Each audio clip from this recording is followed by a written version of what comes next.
Hola, soy Heidi Paola, estudiante de la carrera de Psicología en el sexto cuatrimestre de SUSE Universidad. El día de hoy les voy a hablar sobre algunos temas que son muy importantes para la carrera. Espero y pueda resolver sus dudas. Primero voy a hablar sobre la psicología gestal. Gestal en el idioma alemán significa personaje o figura. Es parte de la psicología humanista. Nació en Alemania a mediados del siglo XX.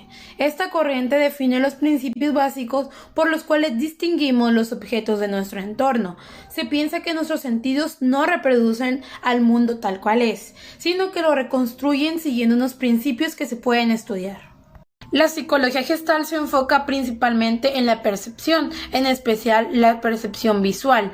Uno de sus teóricos son Max Wertheimer, Koffa, Köhler y Lewin. Ellos fueron los que se dieron cuenta de los fenómenos que acabamos de mencionar, crearon algunas leyes y analizaron algunos fenómenos que les voy a mencionar a continuación.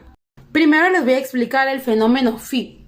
A continuación les voy a mostrar una imagen detrás de mí donde están las líneas y un ojo. Ustedes a simple vista pueden ver como que está en movimiento, pero no está en movimiento. Es una imagen totalmente estática. Por la manera de sus líneas se puede ver como si está en movimiento. Esto produce un efecto óptico. En realidad no está en movimiento. En realidad lo que hace que genere movimiento es su forma y sus líneas. Esto lo usan mucho en el cine y en las caricaturas. A continuación les voy a mostrar un ejemplo de cómo lo usan en las caricaturas. En estas imágenes podemos observar que son dibujos estáticos. Obviamente no tienen movimiento alguno. Simplemente por la manera en la que mueven las hojas hace simular como que el dibujo se mueve. Uno de los elementos más importantes para que la percepción se lleve a cabo es el cerebro. El cerebro es el encargado de otorgarle significado a todos los estímulos que nos llegan por parte de los sentidos. Un ejemplo es la vista. Cuando el cerebro, por medio de la vista, obtiene información de alguna imagen que ve, el cerebro es el encargado de otorgar significado para nosotros saber qué estamos viendo. De igual manera como con el olfato.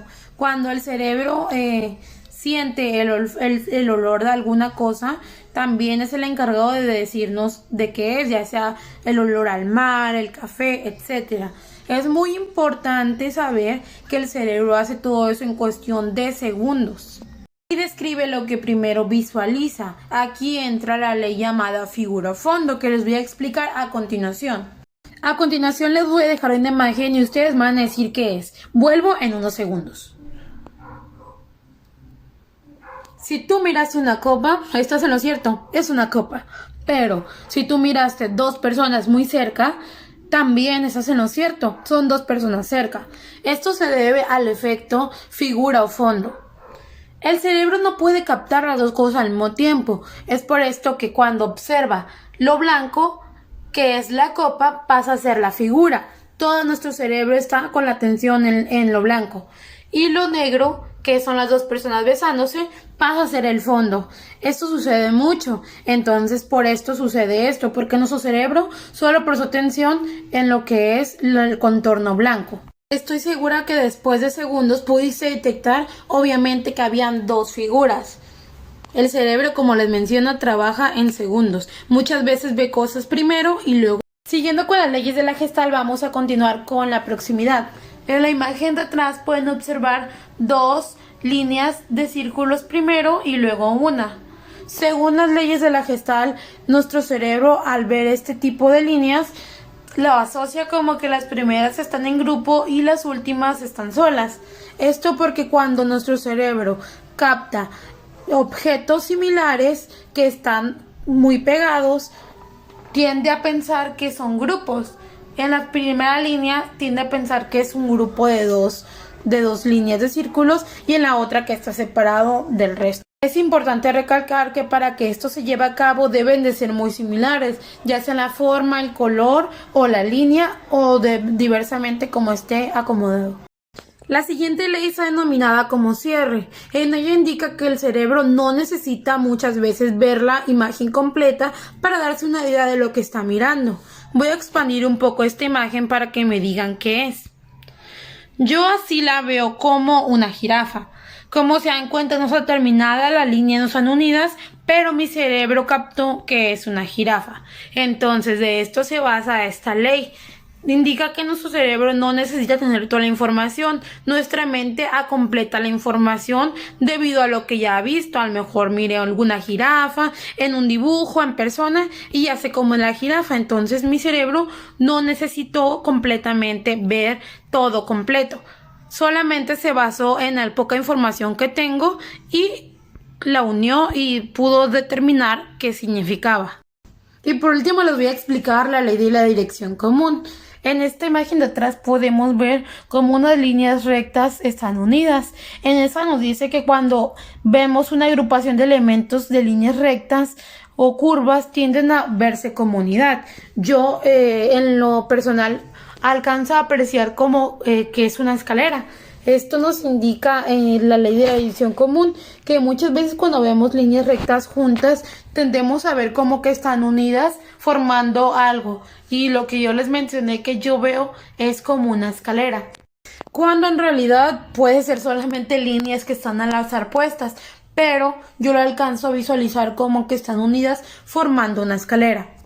Y ya para finalizar el tema, se me hace muy importante recalcar que se me hace muy interesante el cómo el cerebro muchas veces ve cosas que en realidad no son totalmente así, sino que él mismo le da el significado que pues simplemente ve a primera vista.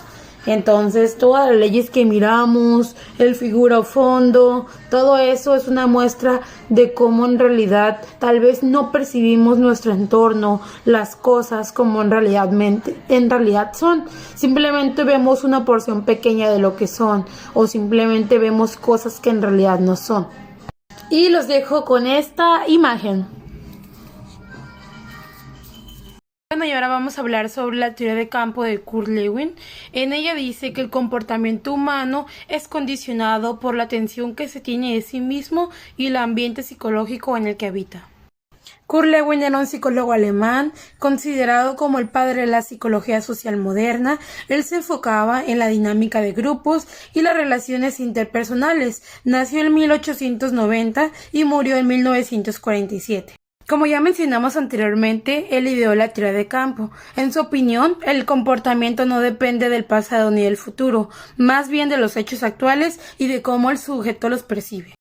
Él decía que el campo era un espacio donde todo acontecimiento que sucede tiene repercusión en los demás elementos.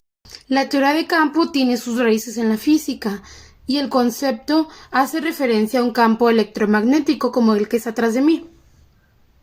Metafóricamente, él hacía alusión de un campo electromagnético a un campo psicológico. Él afirma que el sujeto influye y es influido por acontecimientos, circunstancias y cosas de alrededor, es decir, la vida del sujeto configura el campo.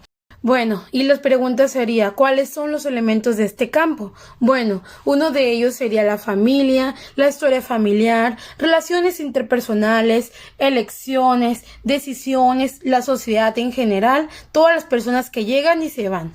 Es importante recalcar que al paso del tiempo el campo se va modificando, ya sea por decisiones propias, circunstancias, eventos, integración de nueva familia tales como los hijos, nuevos hermanos, también relaciones nuevas, entre otras. Simplemente con el paso del tiempo el campo no sigue igual, sigue su curso y avanza y se reconfigura varias veces.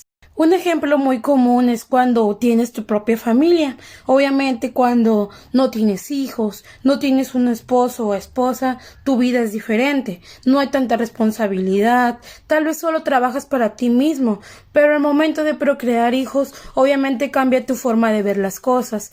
Tus prioridades ya son otras, tienes más gastos, tienes que cumplir ciertas responsabilidades. Es ahí como cuando tu campo psicológico cambia, obviamente prioridades cambian, obviamente la atención aumenta, tienes más responsabilidad, tienes que dar más. Es ahí cuando surgen los cambios y se reconfigura el campo psicológico. Es por eso que para Kurt Lewin no se debe trabajar ni en el pasado ni en el futuro, más bien en el hoy.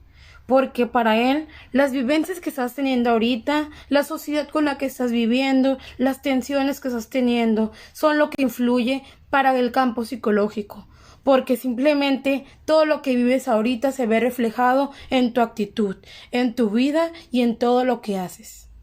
Y me gustaría volver a recalcar nuevamente que el campo psicológico, conforme va pasando el tiempo, va cambiando, va reconfigurándose. ¿De qué depende? Bueno, de nuevas circunstancias, nuevos eventos, nuevas cosas que vengan a tu vida, nuevas tensiones, un nuevo trabajo tal vez, con ellos más estrés. Entonces depende de muchísimas cosas. Por eso digo que el campo va variando, no siempre es el mismo. Bueno, ya para finalizar, espero les haya gustado este video, que haya sido entendible, lo hice con mucho esfuerzo y dedicación y seguimos en el camino amando y aprendiendo de la psicología.